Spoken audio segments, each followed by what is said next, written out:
কাজ শুরুর এক যুগ পর ১০ বাস নিয়ে রোববার চালু হচ্ছে বিআরটি। বহুল ভোগান্তির বাসের বিশেষ লেন দিয়ে অবশেষে বাস চালু হচ্ছে। বিজয় দিবস সামনে রেখে রোববার বিআরটিসির ১০টি শীতাতপ নিয়ন্ত্রিত এসি বাস দিয়ে এই সেবা শুরু হচ্ছে।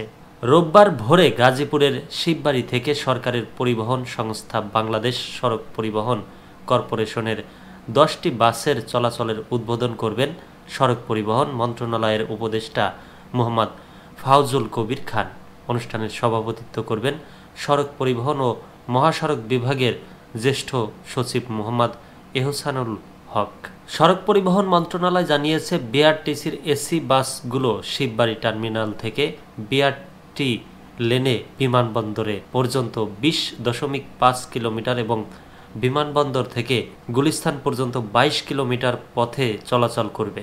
শিববাড়ি থেকে বিমানবন্দর পর্যন্ত ভাড়া নির্ধারণ করা হয়েছে ৭০ টাকা। বিমানবন্দর থেকে গুলিস্তান পর্যন্ত ভাড়াও ৭০ টাকা, আর শিববাড়ি থেকে গুলিস্তানের ভাড়া ১৪০ টাকা।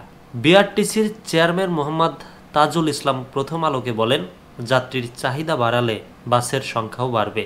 বিআরটি লেন দিয়ে কম সময়ে মানুষ যাতায়াত করতে পারবেন। সড়ক পরিবহন মন্ত্রণালয়ের কর্মকর্তারা বলছেন, রাষ্ট্রীয় পরিবহন সংস্থা বিআরটিসি থাকার পরও একটি পথে কিছু বাস চালানোর আলাদা কোম্পানি গঠন করা কতটা যৌক্তিক তা বিবেচনার দাবি রাখে। কারণ কোম্পানির এমডি সহ ২৪ জন স্থায়ী জনবল লাগবে। এর বাইরে অস্থায়ীভাবে লোক নিয়োগ দিয়ে কাজ চালাতে হবে।